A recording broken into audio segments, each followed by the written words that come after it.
Welcome back to the Fantasy Draft Room. I'm Cody Smith at Cody Smith TFDR on X. And again, if you all want access to the sheet and to the entire sheet that is behind the scenes of all these numbers that you're seeing on the screen, y'all can get that by going into the description below, clicking on the link requesting access. It's completely free. Give it to everybody. I just want to track how many people are actually using the sheet. If I'm a little bit agitated on this one, I've tried to record this video about 5 times now, and it's messed up every single time. And one of the times I recorded the entire thing, and the microphone was messed up. So we're going to jump right into this one and see if we can get through this one without any hiccups. Looking at the offensive historicals, we're going to use the Arthur Smith 2023 season and the Arthur Smith 2024 seasons with the Falcons and the Pittsburgh Steelers to try to build out the offensive historicals for this one. For the 6 key stats, 515 passing attempts, 528 total rushes, 438 of those going to the running back, 115 total running back targets, 219 targets to the wide receiver, and 148 targets to tight ends. We can then look at Aaron Rodgers and see where he's going for the last couple of years in his total numbers. Obviously, we have a 20-year historical numbers base for Aaron Rodgers, but we've seen the fall off recently with the torn Achilles, with playing with the Jets for the last 2 years, but even only 1 year because he had a torn Achilles even with one passing attempt, one drop back.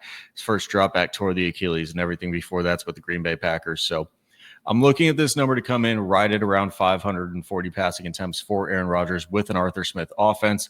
With last year, he had 584 attempts with the New York Jets. I expect that number to come down. That was one of his higher years in terms of total numbers of passing attempts. And then you're putting this with a more run-heavy offense with the Pittsburgh Steelers and Arthur Smith. 540 passing attempts feels about the right number for this Pittsburgh Steelers team in 2025. If Aaron Rodgers can play a full 17 games in his 41/42-year-old season. So then we go to the completion percentage. I have that number coming in at 65.74%, and that is going to be from the historical average of career average. Aaron Rodgers has been at 65.1 the last 2 years of games played.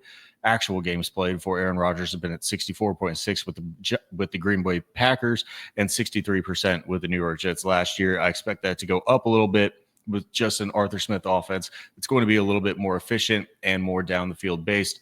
So 65.74% results in 355 completions. 3,891 yards is going to come from the yards per attempt and yards per completion. Yards per attempt coming in at 7.21. Aaron Rodgers for the past couple of years has been at 7.7, 6.8, 6.7. I expect that number to tick back up a little bit, coming in at that 7.21. The same thing with the yards per completion as well. 10.96 for him there. Last 3 years for him in that number at yards per completion, 11.2, 10.6, 10.6. Again, that tick back up, not getting to that 11 number, but a 10.96 resulting in 26 touchdowns. Always been a guy that has a high efficiency of touchdowns per attempt, and those numbers have been in the range of a touchdown completion percentage of in his 2021 season and the 2020 season, those MVP years being at 9% and 7%, extremely efficient there. Dropped down the last 2 years that he's played a full season of 4.8 and 4.8 repeating percentage. Those numbers come in and middle out to about 26 touchdowns through the air on 540 attempts, and the 9 interceptions. We're doing the same thing with the interception percentage as well, based on the total number of attempts that he's thrown.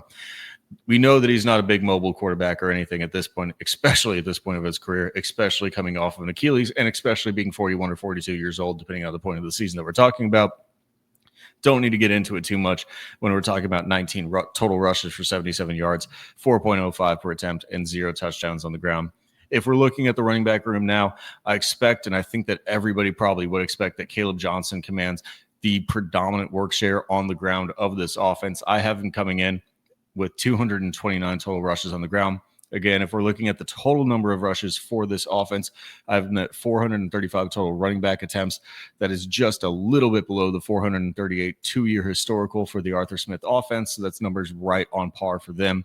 229 for the rookie, coming in at 4.2, results in 961 total yards on the ground for 6 touchdowns, 31 targets through the air for 23 receptions at a baseline rookie number of 74.19 catch percentage, 160 yards based on a 6.96 yards per reception, and 1 touchdown through the air. That's going to be set aside just because he is a rookie. Hard to project what he's going to be efficiency-wise, secondary numbers, especially coming into this type of an offense that we have really no idea how it's going to operate with the quarterback change and with only being second year in the offense with Arthur Smith. So we'll get into the Jaylen Warren numbers, 139 total carries, and we do have the historicals now for Jaylen Warren. With his last 2 years, the 2 years that he's really been a predominant factor in the offense, 17 games with 149 attempts in 23, 15 games with 120 attempts last year. I think the 139 attempts feels really good for him, unless he commands a higher workload at the beginning of the season and Caleb Johnson isn't just really ready coming into week one. But 139 attempts, if Caleb Johnson does come in and be the predominant first, second down guy, I think this feels about right for Jaylen Warren at 139. 4.5 yards per attempt on the ground. His first 3 years in the league, he's averaged yards per attempt at 4.9, 5.3, and 4.3 last year. So we see a little bit of a rise back in the positive direction for 4.5 yards per attempt at 625 yards on the ground for 3 touchdowns. The total number of targets, this number is going to be split up and totaled in the running back room to 109. Again, for the 2-year average in the Arthur Smith offenses, running backs have averaged 115 total targets in those offenses. So 109, just a little bit below that, probably due to the addition of DK Metcalf and the tight ends. So the 59 targets for Jaylen Warren, if we look back at the last couple of years, he's put up 33 targets, 74 targets in his second year, and then dropped that all the way down to 47 targets last year. We bumped that back up a little bit more with Caleb Johnson, probably not profiling as much as a pass-catching back comparatively to like a Najee Harris that was there last year. I have him taking back over more of that role at 59 targets, 79.66 reception percentage for Jaylen Warren. His career average is 82.5. He's never posted below an 80. But just for running back regression, it's really close to his career average, but 79.66 is where I have it. If you change one of those numbers one way or the other, you can probably get him up to about that 81, 82% for Jaylen Warren and what it looks like for his career. 7.28 yards per reception. We're now at that 47 reception mark with the reception percentage mark. 7.28 yards per reception. Looking back at those couple of years for Jaylen Warren as well, we see that those numbers come in at a total number of yards per reception. There it is, 7.6, 6.1, and 8.2 last year, his career high in yards per reception for Jaylen Warren coming in his third year in the league. We dropped that one back down a little bit. We see that more towards the career average at 7.28 yards per reception, resulting in 342 yards on those 47 receptions and 2 touchdowns through the air. He's had 1, 4, and 1 touchdowns through the air in his first 3 years in the league. So we middle that number, bump it up from 1, we bump it back up to 2, but obviously not all the way back up to 4. As we expect the touchdowns, if we're only seeing 26, probably higher than a lot of the past seasons with the Pittsburgh Steelers through the air, but still not putting too much into this running back room, only 3 receiving touchdowns for them. I'm not going to get into too much of the Kenneth Gainwell or the Trey Sermon numbers. They're ancillary pieces in this offense. A spell back for Kenneth Walker, and then Trey Sermon just getting a little bit of the work. Maybe if anybody goes down towards the end of a game where they get ahead somehow, as this offense I don't think projects to be elite, they're probably going to run through their defense a lot, but Kenneth Walker and Trey Sermon taking over the remaining work of the running back room. We can then move into the wide receivers, and we have almost nothing to go on here. I mean, truthfully, the only one that we have operating in the offense for any time is Calvin Austin or maybe Scotty Miller. DK Metcalf coming over from the Seattle Seahawks. Roman Wilson almost played nothing. He is in my highlighted red of like WTF tier because we have nothing based on him, but I do expect him to probably have an opportunity to be a wide receiver 2 or wide receiver 3 for this team. We just have nothing because he was so injured last year. But DK Metcalf is really the only one that I really want to target here and actually talk about the numbers for. So the 269 total targets last year, or at least on the 2-year average, was 219 targets. Last year for the wide receivers was 229.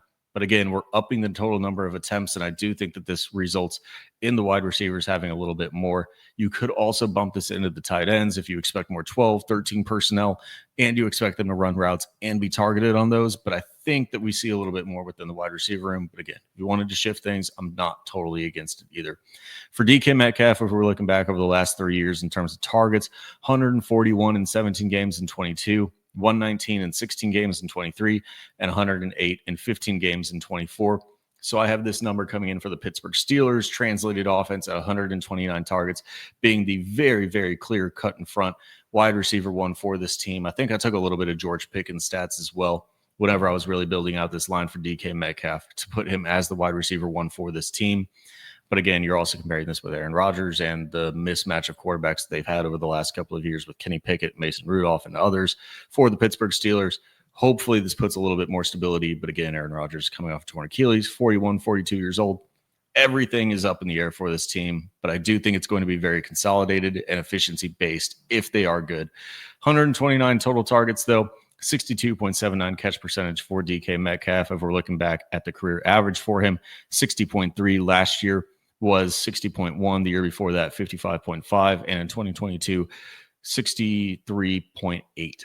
So we're seeing him come in here closer to one of his career high totals, but I think if this offense, again, does operate a little bit more efficiently, 63 roughly percentage catch percentage for him results in that 81 receptions number, 14.22 yards per reception. Last 3 years, that number's been at 11.6, 16.9, and 15 for DK Metcalf. I have that number coming in at 14.22 here, resulting with the 1,152 yards and 9 touchdowns through the air. He hasn't put up those number of touchdowns in the last 3 years, being at 6, 8, and 5.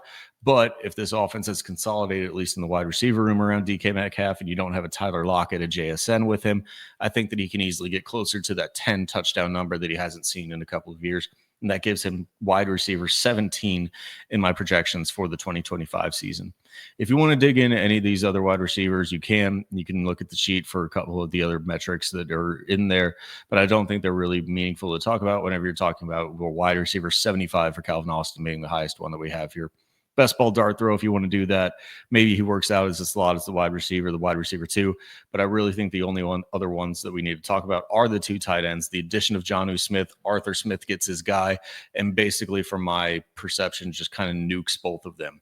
If either of them had this workload, I don't think they would, either one of them standalone, have 144 targets, right? Or 148 total for the tight end room is where I have it currently projected out right now. They wouldn't eat that individually, but again, that 12 personnel, 13 personnel packages, I do think that these two operate as probably the target 2 and target 3 for this team. We'll see how Arthur Smith utilizes them, but we know that Arthur Smith loves his tight ends, and he loves Jonnu Smith particularly as well. Still, I have these two split, but very, very middling between the two of them, 73 and 71 targets apiece. If we're looking at the 73 targets for Pat Freiermuth, that's going to be a average for him on a catch rate, career average of 72.8. I have him coming in here just a little bit above that at 73.97, results in the 54 catches, 10.31 yards per attempt. If we're looking back at his last 4 years, or the first 4 years that he's been in the league, those numbers have been career average at 10, last 3 years at 11.6, 9.6, and 10. So just a little bit of a tick up there, gives him the 557 yards. And I do have these two splitting their touchdowns at 5 and 5 apiece. For Jonnu Smith at 71 targets in this tight end room, gives him a 71.83 catch percentage. His last year with the Miami Dolphins was at 79.3, which is a really, really good number, but his career average is 70.9, and even his year with it, the Atlanta Falcons, whenever he had that kind of late breakout year with Arthur Smith, was down at 71.4.